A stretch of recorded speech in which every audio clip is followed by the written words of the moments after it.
Hello everyone. आज हम लोग नेक्स्ट टॉपिक पढ़ने जा रहे हैं मोल कॉन्सेप्ट का। आज हम लोग को क्या पढ़ना है? Law of chemical combination. तो क्या होते हैं लॉ ऑफ केमिकल कॉम्बिनेशन, आज हम लोग पहले ये देखते हैं। तो लॉ ऑफ केमिकल कॉम्बिनेशन 5 तरीके के हैं। पहला है law of conservation of mass, law of constant composition, तीसरा थर्ड वन है हमारा law of multiple proportion, fourth है हमारा लॉ ऑफ रेसिप्रोकल प्रोपोर्शन, और फिफ्थ और लास्ट हमारा है लॉ ऑफ कंबाइनिंग वॉल्यूम, जिसको हम मेनली गेल-ल्यूसैक्स लॉ के नाम से जानते हैं। अब देखो ये बेसिकली लॉ जो थे, लॉ ऑफ केमिकल कॉम्बिनेशन, ये कहां से आए और ये लॉ क्यों बनाए गए?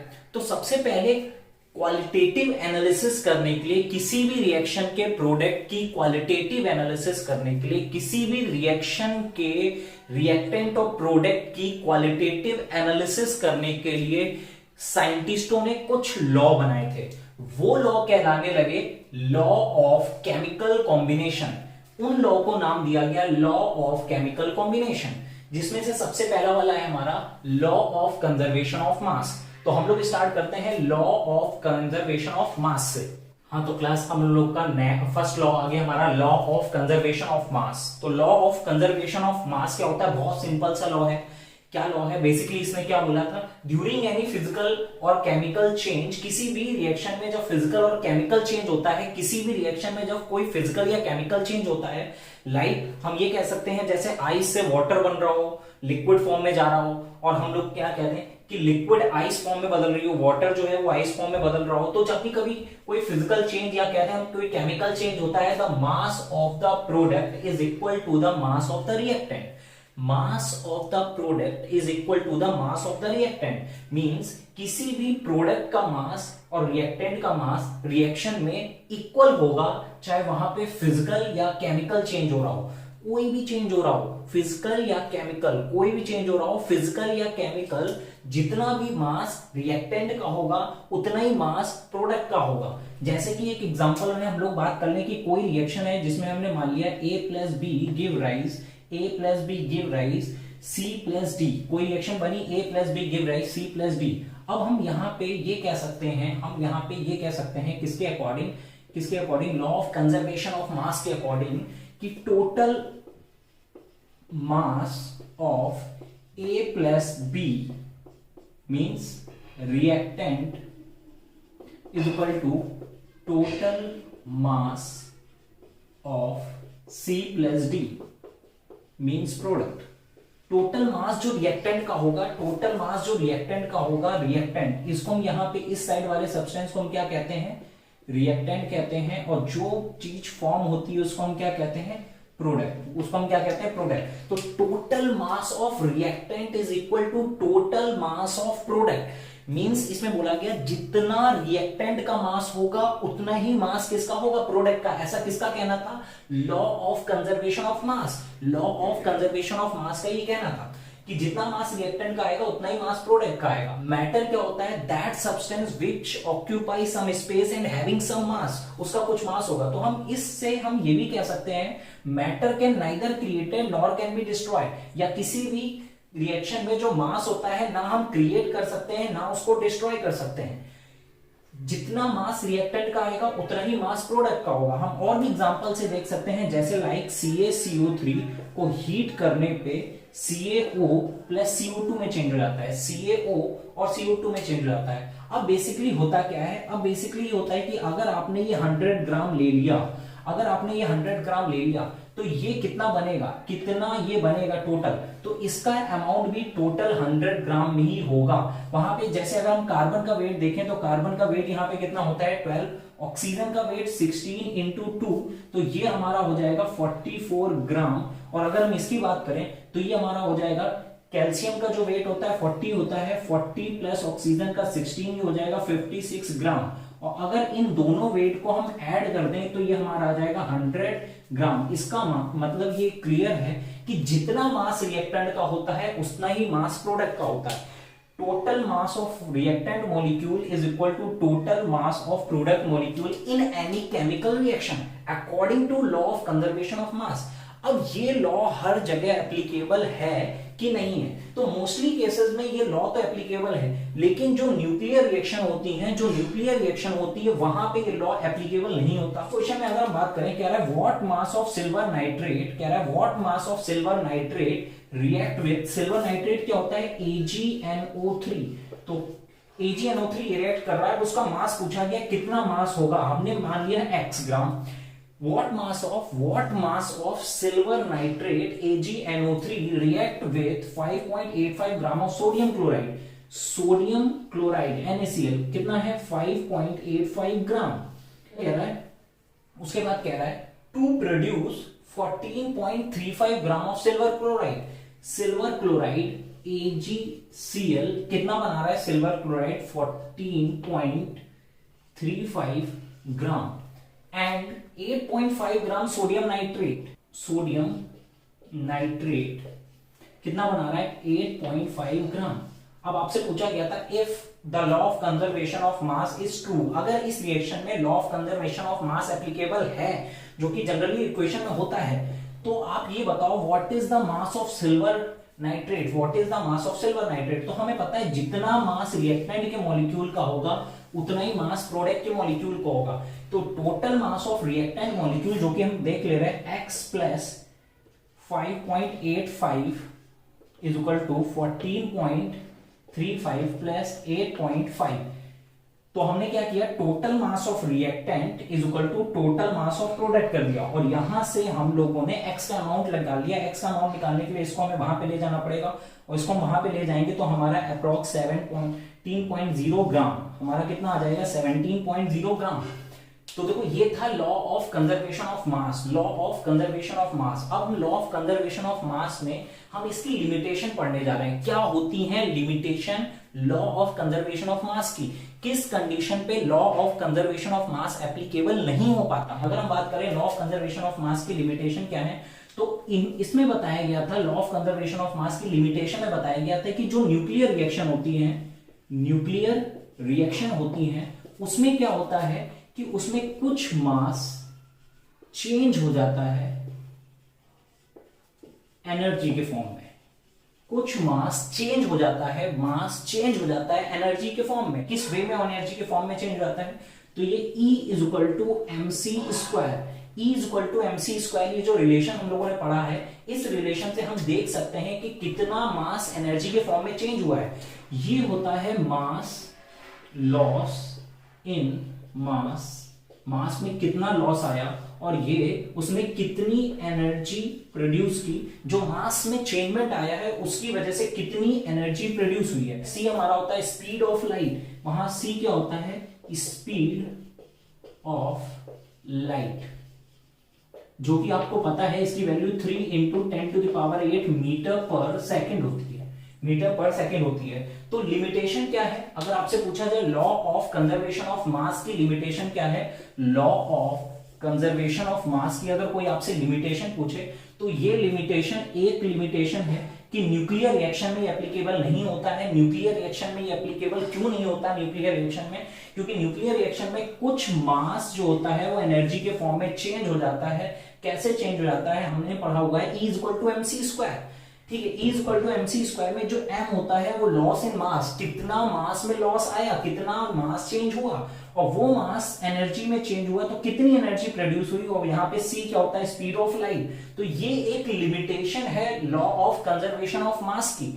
ठीक है, उसके बाद हम देखते हैं कि ये लिमिटेशन है, तो इस लिमिटेशन को दूर कैसे किया गया? तो इस लिमिटेशन को दूर किया गया और एक नया लॉ बनाया गया जिसे हम कहते हैं law of conservation of mass and energy. Law of conservation of mass and energy. अब law of conservation of mass and energy में क्या था? क्या है law of conservation of mass की? तो law of conservation of mass की limitation ये थी कि मास क्या हो रहा था? एनर्जी में चेंज हो रहा था। ये भी कह सकते हैं एनर्जी हमारी मास के फॉर्म में चेंज हो सकती है। मास जैसे एनर्जी के फॉर्म में चेंज हो सकता है वैसे ही एनर्जी मास के फॉर्म में चेंज हो सकती है। तो हम कह सकते हैं mass and energy are interconvertible, but the total sum of mass and energy during physical change.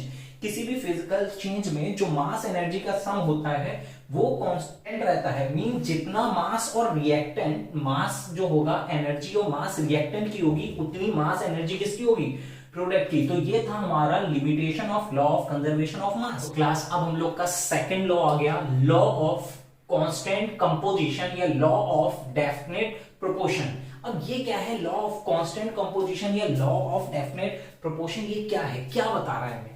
तो ये हमें बता रहा है कि कोई भी एलिमेंट जब कंबाइन होते हैं प्योर स्टेट में, तो जो मॉलिक्यूल का फॉर्मेशन वो करते हैं, तो किसी भी कंडीशन से करें, उनके मासेस का प्रोपोर्शन हमेशा क्या रहेगा, सेम रहेगा, फिक्स रहेगा, कांस्टेंट रहेगा, डेफिनेट रहेगा। तो देखो क्या कह रहा है, केमिकल कंपाउंड कोई केमिकल कंपाउंड जो कंबाइन हो रहा है is always found to made up of the same element combined together to a same fixed proportion of mass। उनके मास का जो प्रोपोर्शन होता है वो हमेशा सेम रहता है, हमेशा फिक्स रहता है, ऐसा इनका कहना था। जैसे हम ये कह सकते हैं, एक एग्जांपल अगर हम बात करें, एग्जांपल नंबर 1 हम बात करें, तो जैसे C+O2 मिलके बना रहा है CO2, कहीं पे कार्बन डाइऑक्साइड का प्रोडक्शन हो रहा है, C+O2 मिलके बना रहा है CO2, ठीक है, बन रहा है CO2। क्या CO2 इसी तरीके से बन सकता है? नहीं, बहुत सारे तरीके से हम CO2 का फॉर्मेशन कर सकते हैं। जैसे अभी हमने लास्ट रिएक्शन में देखा था, CaCO3 को हीट करने पे भी CO2 मिला था, CaCO3 को हीट करने पे हमें मिला था CaO प्लस CO2, यहाँ पे भी CO2 मिला था हमें, यहाँ पे भी CO2 मिला था। ये एरो में गैस को रिप्रेजेंट करता है, ये एरो में किसको रिप्रेजेंट करता है, गैस को। तो अब देखो जरा, CaCO3 को हीट करने पे CaO और CO2 मिला, हमें यहाँ पे CO2 मिला, यहाँ भी हमें CO2 मिला। क्या यही दो तरीके हैं CO2 को ऑब्टेन करने के? नहीं, बहुत सारे तरीके हैं। जैसे मीथेन को हमने कंबशन करा दिया तो हमारा यहाँ पे भी CO2 और H2O का फॉर्मेशन होगा, यहाँ पे भी हमारा CO2 और H2O का फॉर्मेशन होगा। अब इस रिएक्शन को हमें बैलेंस करना है तो हमने यहाँ पे 2 लगा दिया, वहां ऑक्सीजन कितने हो गए, 2 और 2 4, तो हमने यहाँ पे लगा दिया 2। तो कार्बन हो गया हमारा 1, हाइड्रोजन हमारा हो गया 4, ऑक्सीजन हमारा 4 था तो 4, ऑक्सीजन हमारा बैलेंस हो गया। अब यहाँ पे भी हमारा CO2 का प्रोडक्शन हुआ है, यहाँ पे भी हमारा CO2 का प्रोडक्शन हुआ है। तो क्या यही तरीके हैं? नहीं, बहुत सारे तरीके हैं। आप जैसे सोडियम बाइकार्बोनेट को हीट करोगे तो sodium carbonate Na2CO3 plus H2O plus CO2 produce होगा। एक तरीका ये भी है कार्बन डाइऑक्साइड बनाने का। तो कार्बन डाइऑक्साइड बनाने के तो बहुत सारे तरीके हैं, हमें ये नहीं पढ़ना है कि कार्बन डाइऑक्साइड बनाने के कितने तरीके हैं, हमें ये पढ़ना है इन सारे तरीकों में से किसी भी तरीके से हम CO2 का प्रोडक्शन करें, इसमें C और O के मास का प्रोपोर्शन हमेशा हमेशा फिक्स्ड, डेफिनेट या कांस्टेंट आने वाला है, फिक्स, डेफिनेट या कांस्टेंट आने वाला है। जैसे कि अगर हम यहां पे बात करें कि कार्बन कितना है, तो कार्बन का वेट होता है 12 और एक ऑक्सीजन का होता है 16, तो 2 का हो जाएगा 32। और अब हम इसको डिवाइड करें, इसका प्रोपोर्शन निकालें, तो अब हम इसका प्रोपोर्शन निकालें तो यह आ जाएगा 3:8। इसका मतलब यहाँ पे कितने भी अमाउंट में CO2 बने, कितने भी अमाउंट में CO2 बने, उसमें कार्बन और ऑक्सीजन का जो रेशियो रहेगा वो हमेशा रहेगा 3:8। तो क्लास फिर से देखना हम क्या कहना चाहते हैं। केमिकल कंपाउंड कोई chemical compound is always found to make, हमेशा जो सेम एलिमेंट से मिलके बना है, इसके एलिमेंट क्या है, हमेशा सेम है, carbon oxygen carbon oxygen carbon oxygen carbon oxygen. तो कोई केमिकल कंपाउंड जो हमेशा हमेशा सेम एलिमेंट से मिलके बन रहा है, उनके मासेस का प्रोपोर्शन हमेशा हमेशा क्या रहेगा, सेम रहेगा।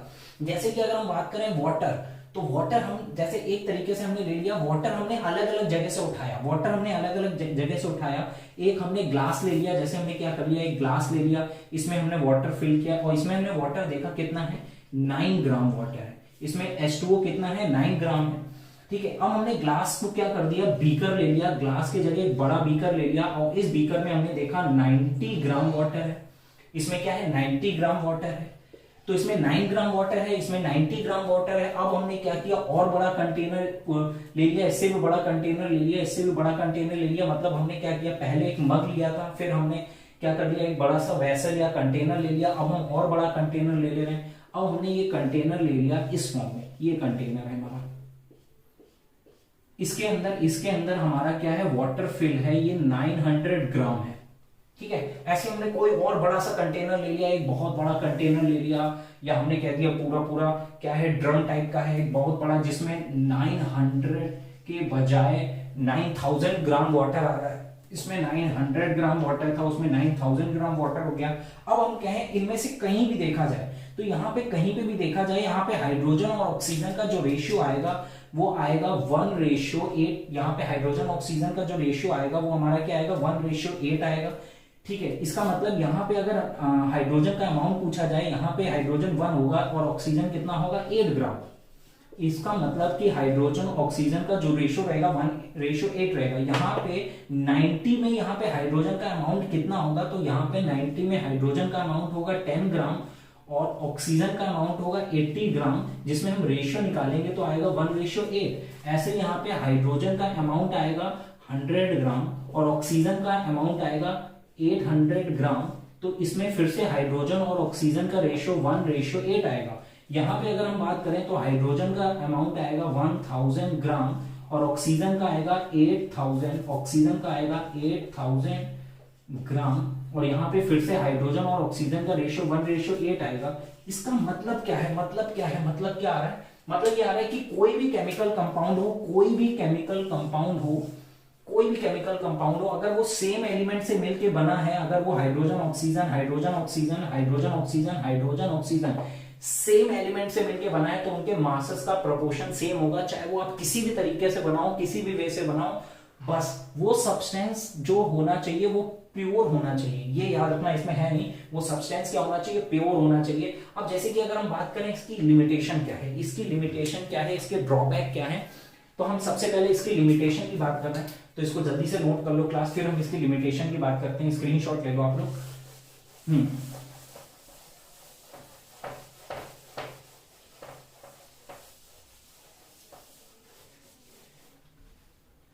तो क्लास अब हम लोग इसकी लिमिटेशन की बात कर रहे हैं, तो इसकी लिमिटेशन क्या है, क्या है इसकी लिमिटेशन, तो इसकी जो लिमिटेशन है वो क्या है, दो लिमिटेशन है इसकी क्लास, दो लिमिटेशन है। दो लिमिटेशन कौन कौन सी दो लिमिटेशन है, पहली लिमिटेशन है आइसोटोप्स के केस में और दूसरी लिमिटेशन है आइसोमर्स के केस में। ठीक है, दो लिमिटेशन है, पहली है आइसोटोप के केस में और दूसरी है आइसोमर के केस में। तो दो लिमिटेशन कौन कौन सी हैं वो हम लोग देखने जा रहे हैं। अच्छा, आइसोटोप में क्या होता है, आइसोटोप में ये होता है कि एक्चुअली होता क्या है, जैसे वाटर है तो वाटर में हाइड्रोजन का वेट होता है 1:2।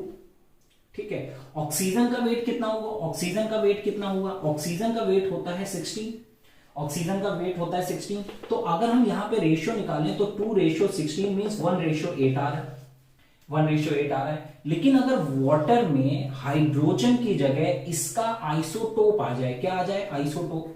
अब हाइड्रोजन होता है 1H1 और ड्यूटेरियम होता है 1H2। तो अगर वो वाटर जो है वो ड्यूटेरियम से बना होगा, D2O से बना है, इसके किसी आइसोटोप से बना है, तो ये भी वाटर है, ये भी वाटर है, लेकिन ये कौन सा वाटर है, हैवी वाटर है। अब यहाँ पे अगर हम ये लॉ लगाएंगे तो ये लॉ फेल हो जाएगा, यहाँ पे ये लॉ एप्लीकेबल नहीं होगा, ये लॉ फेल हो जाएगा, एप्लीकेबल नहीं होगा। क्यों नहीं होगा, क्योंकि यहाँ पे जो इसका मास आएगा ड्यूटेरियम का, वो एक ड्यूटेरियम का मास होता है 2 और कितने हैं 2 × 16, तो ये 4:16 आएगा, 4:16 आएगा तो 1:4 आएगा। इसका मतलब ये लॉ यहाँ पे फेल हो जाएगा, उसके मासेस का प्रोपोर्शन, उसके मासेस का प्रोपोर्शन हमारा क्या हो गया, सेम नहीं आया। अभी तक हम कहते हैं फिक्स्ड आएगा प्रोपोर्शन, मास का जो आएगा सेम और फिक्स्ड आएगा, लेकिन अब सेम नहीं आया। तो यहाँ पे आइसोटोप के केस में कंपाउंड सेम है लेकिन उसमें आइसोटोप्स यूज हुए हैं तो सेम नहीं आने वाला। जैसे कि हम ये कह सकते हैं CO2 में एक जगह कार्बन हमारा 12 वाला आ रहा हो और दूसरी जगह कार्बन 14 वाला आ रहा हो, तो दोनों के मासेस बदल जाएंगे, मासेस बदलने से लॉ फेल हो जाएगा। अच्छा, आइसोमर्स में क्या होता है, आइसोमर्स क्लास याद रखना, लिमिटेशन बहुत जरूरी है, लिमिटेशन कंपटीशन लेवल पे बहुत अच्छी है, जल्दी जल्दी हम लोग को पढ़ने को नहीं मिलती है लिमिटेशन, तो ये चीज बहुत अच्छे से देखना। लिमिटेशन क्या है, लॉ तो सबको आते हैं लेकिन लिमिटेशन पे बहुत अच्छे से फोकस करना। तो एक है आइसोटोप, दूसरी आइसोमर्स। अब आइसोमर्स में क्या होता है, अच्छा उल्टा सोचो, अगर हम कहें कि कंपाउंड सेम था, सेम एलिमेंट से मिलके बना था, तो उनके मासेस का प्रोपोर्शन सेम आ रहा था, उल्टा, अगर मासेस का प्रोपोर्शन सेम है तो कंपाउंड सेम होना चाहिए। तो जो रेसिप्रोकल है, रेसिप्रोकल, इसका रेसिप्रोकल आइसोमर्स के केस में फेल हो जाता है, आइसोमर्स के केस में फेल हो जाता है, रेसिप्रोकल आइसोमर के केस में फेल हो जाता है। कैसे फेल हो जाता है? जैसे कि हमने बात की CH3O CH3 की, और यहां पे हमने बात कर दी CH3 CH2OH। तो ये हमारा कंपाउंड है ईथर और ये कंपाउंड है हमारा अल्कोहल। दोनों ही कंपाउंड अलग अलग हैं, लेकिन इसमें कार्बन, हाइड्रोजन, ऑक्सीजन के मासेस का रेशियो सेम आएगा। इसमें मास का रेशियो फिक्स्ड होगा, या फिर हम ये कह सकते हैं सेम होगा। मास का रेशियो क्या आएगा? सेम आएगा। मास का रेशियो तो सेम आ रहा है, लेकिन कंपाउंड क्या है? डिफरेंट है। कंपाउंड कैसे हैं? डिफरेंट है। तो इसका मतलब कि मास का रेशियो सेम होने के बावजूद एक केस ऐसा होता है जिसमें कंपाउंड जो होता है वो सेम ना होके क्या हो जाता है? डिफरेंट। अभी तक क्या था? अभी तक हम लोगों ने ये देखा था कि अगर कोई केमिकल कंपाउंड सेम है तो वो सेम एलिमेंट से मिलके बनने पर उसके मासेस, एलिमेंट के मासेस का प्रोपोर्शन जो होता है वो हमेशा फिक्स रहता था, कांस्टेंट रहता था, सेम रहता था। लेकिन अब यहाँ पे क्या है? यहाँ पे कह रहा है कि हो सकता है कि मासेस फिक्स आए, लेकिन कभी कभी किसी केस में वो मॉलिक्यूल सेम नहीं होंगे। तो वो मॉलिक्यूल किस केस में सेम नहीं होंगे? तो आइसोमर के केस में वो मॉलिक्यूल सेम नहीं होंगे। तो ये सेकंड लॉ था हमारा। तो क्लास हमारा थर्ड लॉ है लॉ ऑफ मल्टीपल प्रोपोर्शन। अब इसने क्या बोला? When two element combine to form two or more compound, जब दो एलिमेंट कंबाइन होते हैं, जैसे कि हमने बात कर लिया hydrogen and oxygen, example number 1। हमने कहा जब दो एलिमेंट कंबाइन होते हैं, व्हेन टू एलिमेंट कंबाइन, ये दोनों कंबाइन होंगे and form two or more than two compound, दो या दो से ज्यादा कंपाउंड बना रहे होंगे। तो जैसे ये दोनों कंबाइन होने पे H2O बनाते हैं, और एक केस ये भी होता है कि H2O2 भी बनाते हैं, water or hydrogen peroxide. Then the masses of one element which combine with fixed mass of other. जैसे कि अगर हम यहाँ पे बात करें तो हाइड्रोजन का जो मास होगा वो एक हाइड्रोजन का वेट 1 है, तो दो का कितना होगा 2, और ऑक्सीजन का कितना होगा 16। यहाँ पे अगर हम बात करें, यहाँ पे हाइड्रोजन का वेट हो जाएगा 2 और ऑक्सीजन का हो जाएगा 16 इंटू 2 माने 32। अब देखो इसका मास क्या हो गया है? इसका मास क्या है? मास फिक्स्ड हो गया है। और ये किस में है? ये है सिंपल रेशियो में। तो देखना जरा क्या कह रहा है? व्हेन टू एलिमेंट कंबाइन, ये जब दो कंबाइन होंगे और form two or more than two compound, H और O कंबाइन होने पे दो या दो से ज्यादा कंपाउंड बना रहे हैं, लाइक H2O और H2O2, then the mass of one element, किसकी बात हो रही है? O की, which combine with fixed mass of other element bear a simple ratio to one another, एक दूसरे में एक सिंपल रेशियो आएगा। इनमें अगर हम रेशियो की बात करें तो 1:2 आ रहा होगा। ऑक्सीजन के मास का जो रेशियो आ रहा होगा वो क्या आ रहा होगा? 1:2 आ रहा होगा। तो हम कह रहे हैं कि जब दो एलिमेंट कंबाइन होते हैं और दो या दो से ज्यादा कंपाउंड बनाते हैं, तो किसी एक का मास फिक्स करने पे जो दूसरा एलिमेंट आता है उसके मासेस का जो रेशियो होता है वो सिंपल रेशियो होता है। कैसा होता है? सिंपल रेशियो होता है एक दूसरे में। जैसे इसका एक और एग्जांपल अगर हम ले लें, तो एग्जांपल नंबर 2 में हम बात करें, C और O कंबाइन करते हैं। व्हेन टू एलिमेंट, याद रखना ये कंफर्म है, दो ही एलिमेंट के लिए ये लॉ एप्लीकेबल है, दो एलिमेंट के लिए। व्हेन टू एलिमेंट कंबाइन, अब ये क्या करने जा रहे हैं? C और O कंबाइन होने वाले हैं, और C और O कंबाइन होने से CO और CO2 दो कंपाउंड बनते हैं, हमें पता है अलग अलग। तो combine to form two or more compound, हाँ बन गए दो compound. Then the mass of one element, कोई एक एलिमेंट का मास सिंपल रेशियो में रहेगा जब दूसरा एलिमेंट का मास हम फिक्स कर दें। तो देखते हैं ये लॉ इसमें एप्लीकेबल है कि नहीं। तो यहाँ पे अगर हम बात करें कि कार्बन का वेट कितना होगा 12 और ऑक्सीजन का वेट कितना होगा 16। यहाँ पे कार्बन का वेट अगर हम बात करें 12 और ऑक्सीजन 2 है तो कितना हो जाएगा 32। तो एक का मास क्या कर दें, मास यहाँ पे क्या कर दें, मास ऑफ कार्बन क्या कर दें, फिक्स्ड कर दें। तो हमारा जो मास ऑफ ऑक्सीजन होगा, मास ऑफ ऑक्सीजन वो क्या होगा, मास ऑफ ऑक्सीजन क्या होगा, सिंपल रेशियो होगा। इन दोनों में रेशियो निकाले तो 1:2, एक सिंपल रेशियो आ रहा है। तो फिर से मैं कह रहा हूं, मैंने क्या बोला कि अगर किसी दो एलिमेंट को कंबाइन करने से दो या दो से ज्यादा, अभी तक दो बन रहे थे, एक मैं एग्जांपल दूंगा जिसमें दो से ज्यादा एलिमेंट बनेंगे, तो दो या दो से ज्यादा एलिमेंट कंपाउंड बन रहे हैं, वो कंपाउंड में क्या होगा, किसी एक का मास, किसी एक एलिमेंट का मास फिक्स करने पे दूसरा का जो मास का रेशियो आएगा वो सिंपल रेशियो आएगा। कैसा आएगा, सिंपल रेशियो। जैसे इसका एक और एग्जांपल देखते हैं हम लोग, एग्जांपल नंबर 3। एग्जांपल नंबर 3, अब हम क्या करने जा रहे हैं, नाइट्रोजन, हम क्या करने जा रहे हैं, नाइट्रोजन और ऑक्सीजन, नाइट्रोजन और ऑक्सीजन से मिलके बनने वाले कंपाउंड बनाते हैं। तो देखो नाइट्रोजन ऑक्सीजन से एक बनता है N2O, एक होता है N2O2, N2O3, N2O4 और N2O5। ये इतने ऑक्साइड होते हैं नाइट्रोजन के। अब यहाँ पे एक नाइट्रोजन का वेट होता है 14, तो दो का हो जाएगा 28 और ऑक्सीजन का 16।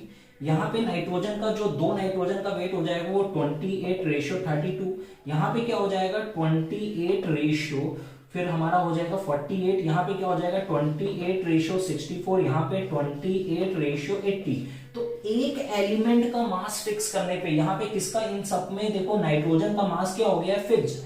एक एलिमेंट का मास फिक्स करने में दूसरे के जो मास का रेशियो आएगा, सिंपल रेशियो आएगा। अब अगर हम इसमें रेशियो निकालें तो हमारा 1:2:3:4:5। यहाँ पे जो ऑक्सीजन के मासेस का रेशियो आ रहा है अलग अलग कंपाउंडों में, वो क्या आ रहा है 1:2:3:4:5। अगर हम इनके मासेस का रेशियो निकालें ऑक्सीजन के अलग अलग कंपाउंड में, तो फिर ये लॉ क्या बोल रहा है, ये लॉ सिंपल ये बोल रहा है कि जब दो एलिमेंट कंबाइन होते हैं और दो या दो से ज्यादा कंपाउंड बनाते हैं, तो किसी एक का मास फिक्स करने पे, किसी एक का मास यहाँ पे क्या कर दिया है, फिक्स करने पे दूसरे का जो मास का रेशियो आता है वो सिंपल रेशियो आता है। जैसे 1:2, 1:2, 1:2, 1:4:5। अच्छा, क्या ये लॉ कहीं पे एप्लीकेबल नहीं होता, क्या इसकी कोई लिमिटेशन होती है? तो हाँ, इसकी भी लिमिटेशंस हैं। और इसकी लिमिटेशंस कौन कौन सी हैं, क्लास फिर से मैं बात कर रहा हूं लिमिटेशन की। तो लिमिटेशन कहां कहां पे इसकी लिमिटेशन आती है, कहां कहां लिमिटेशन आती है?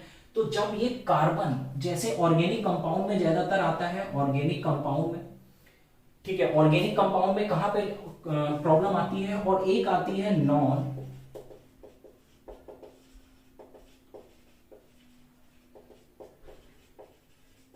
नॉन स्टाइकोमेट्रिक कंपाउंड में। नॉन स्टाइकोमेट्रिक कंपाउंड में दो जगह हमें प्रॉब्लम आती है। नॉन स्टाइकोमेट्रिक कंपाउंड क्या होते हैं, जैसे Fe0.93O, इस टाइप के कंपाउंड 11th क्लास में आपने पढ़ा होगा, जो ये रेशियो में जो फ्रैक्शन में एलिमेंट रहता है, इस टाइप के कंपाउंड को हम कहते हैं नॉन स्टाइकोमेट्रिक कंपाउंड।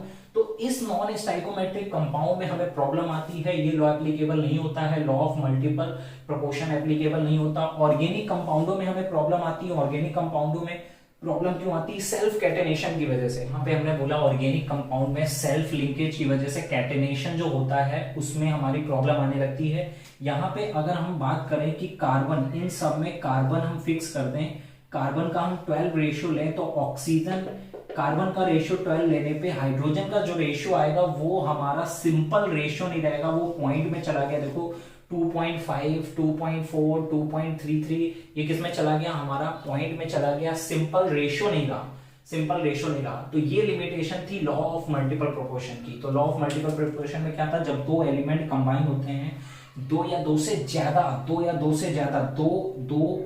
ज्यादा मॉलिक्यूल बनाते हैं, तो किसी एक का मास फिक्स करने पे दूसरे एलिमेंट के मासेस का रेशियो सिंपल होल नंबर आता है। दो के केस में एप्लीकेबल नहीं होता, ऑर्गेनिक कंपाउंड और नॉन स्टाइकोमेट्रिक कंपाउंड में। तो नेक्स्ट लॉ है हमारा लॉ ऑफ रेसिप्रोकल प्रोपोर्शन। तो लॉ ऑफ रेसिप्रोकल प्रोपोर्शन क्या कहता है वो देखते हैं। तो तो लॉ ऑफ रेसिप्रोकल प्रोपोर्शन बोलता है the ratio of the masses of two element A and B. तो हम दो एलिमेंट ले रहे ए बी और फिर वो कह रहा है कि A B which combine separately with fix mass of third element, जो कि किसी थर्ड एलिमेंट से कंबाइन हो रहे हैं। ठीक है, third element is either in simple और simple multiple of the ratio of masses in which A B combine directly with each other. जैसे कि अब इसका ये कंबाइन होके, जैसे ए और बी कंबाइन होके ए बी बना रहा है, ए और सी कंबाइन होके ए सी बना रहा है, और बी और सी कंबाइन होके मान ले रहे बी सी बना रहा है। तो अब देखो इसमें क्या होगा, अगर ए का मास फिक्स कर दें तो जिस रेशियो में बी और सी यहां कंबाइन हो रहे थे उसी रेशियो में बी और सी यहां पे भी कंबाइन होंगे। इसको हम एग्जांपल से देखते हैं, एक एग्जांपल से देखते हैं। जैसे कि हमने क्या, तो हम लोगों ने क्या किया, इसका एग्जांपल देखने जा रहे हैं। हम लोगों ने C लिया, H लिया, O लिया, ये दोनों मिलके कंबाइन होके CH4 बना रहे हैं, ये दोनों मिलके हमारा CO2 बना रहे हैं, और ये लोग मिलके हमारा क्या बना रहे हैं, H2। हम किसी भी वे में लिख सकते हैं। यहां पे अगर हम बात करें तो कार्बन का वेट कितना आता है 12, और हाइड्रोजन का वेट कितना आएगा 4। यहां पे अगर हम बात करें, यहां पे कार्बन का वेट कितना आएगा 12, और एक ऑक्सीजन का 16 होगा, तो दो ऑक्सीजन का, एक ऑक्सीजन का 16 होगा तो दो ऑक्सीजन का कितना होगा 32। और यहां पे अगर हम हाइड्रोजन ऑक्सीजन का निकालें तो एक हाइड्रोजन का 1 वेट होगा तो दो का 2, ऑक्सीजन का कितना होगा 16। तो अब अगर हम यहाँ पे इनके मासेस का रेशियो निकालें तो क्या आ गया 1:8। अब यहाँ पे क्या है कि अगर हम इसका मास फिक्स कर दें, इसका मास हमने क्या कर दिया, फिक्स्ड कर दिया, तो बाकी जो हाइड्रोजन और ऑक्सीजन का मास का रेशियो है वो क्या है हमारा 4:32।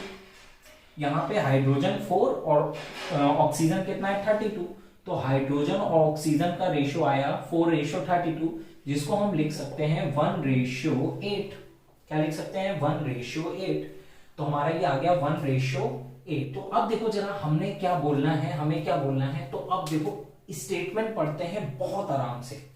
तो स्टेटमेंट में बोला क्या गया है, the ratio of masses of two element A and B which combine separately, the ratio of masses of two element A and B, यहां पे हमने H और O ले लिया जिसको, ठीक है, which combine separately with fixed mass of third element, which fixed mass of third element C, which fixed mass of third element C, with fixed mass of third element C, जो किसी third element C के fix mass से combine हो रहे हैं। तो यहां पे C का मास देखो हमने क्या किया, fix mass of third element, तो हमने क्या कर दिया, फिक्स मास कर दिया थर्ड एलिमेंट,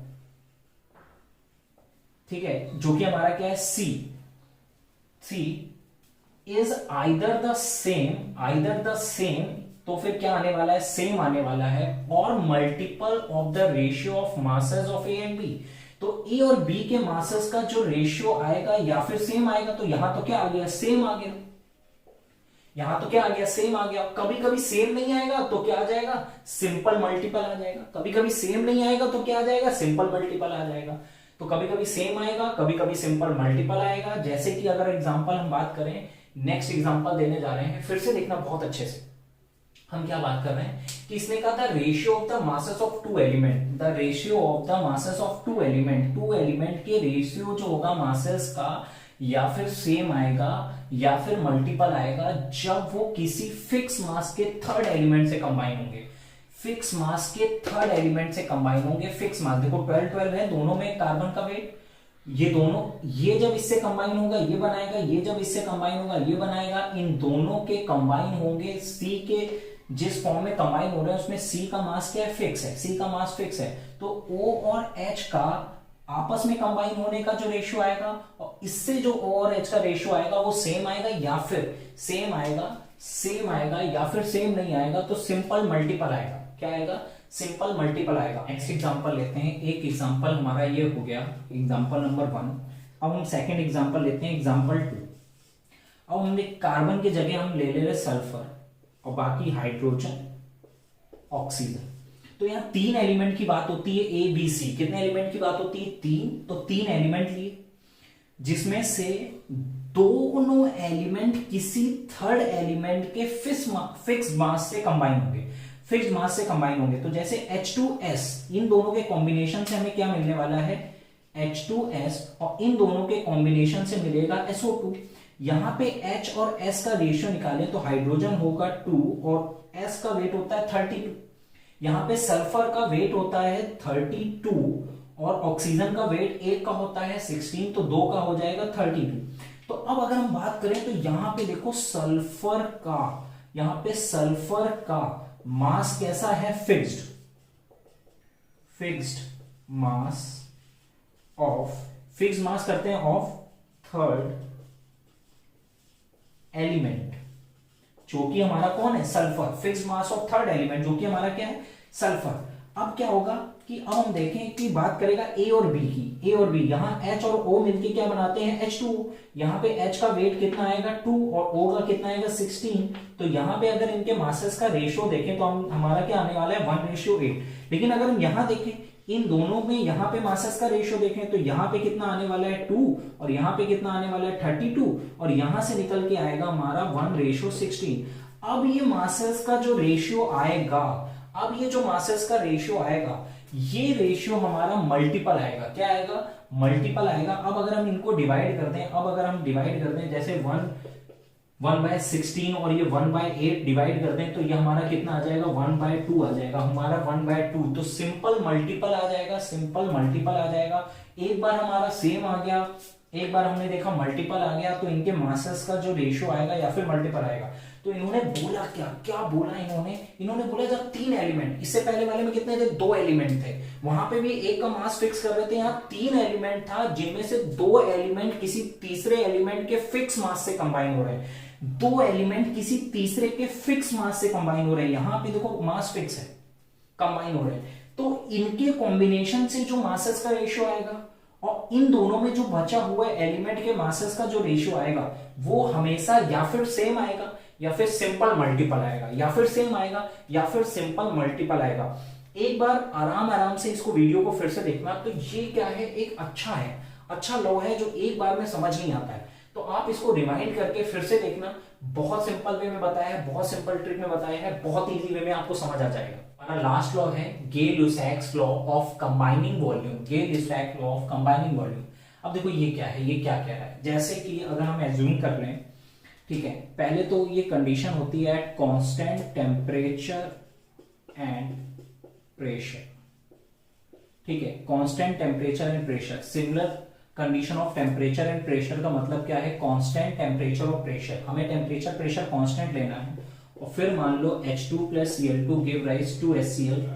अब ये क्या होता है, ये गैस है, ये भी क्या है, गैस है, ये भी क्या है, गैसियस फॉर्म में।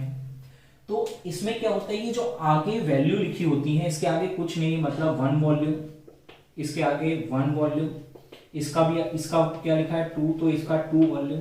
तो इनके वॉल्यूम का जो ये रेशियो रहेगा, ये रेशियो हमेशा फिक्स रहेगा। मींस अगर इसकी 1 ml हाइड्रोजन गैस कंबाइन हो रही है तो 1 ml क्लोरीन से कंबाइन होके 2 ml क्लोरीन प्रोड्यूस करेगी, या 1 लीटर हाइड्रोजन गैस कंबाइन होने पे 1 लीटर क्लोरीन गैस से 2 लीटर क्लोरीन गैस बनाएगी। मतलब इनके वॉल्यूम का जो रेशियो ये रहेगा, ये वॉल्यूम का रेशियो हमेशा कैसे रहने वाला है, फिक्स। तो क्या कह रहा है, when gases react together always do so in volume which bear a simple ratio to one another। तो स्टेटमेंट थोड़ा सा लंबा चौड़ा है, इसमें बताया क्या गया, मैं सिंपल सा तुम्हें बता दे रहा हूं। तो अब होना क्या है, अगर टेम्परेचर प्रेशर हम कांस्टेंट लेते हैं तो जितने रिएक्टेंट या प्रोडक्ट में जो भी गैसेस बन रही हैं उनके वॉल्यूम का रेशियो हमेशा क्या रहने वाला है, कांस्टेंट रहना है, कांस्टेंट वॉल्यूम में कंबाइन होंगे।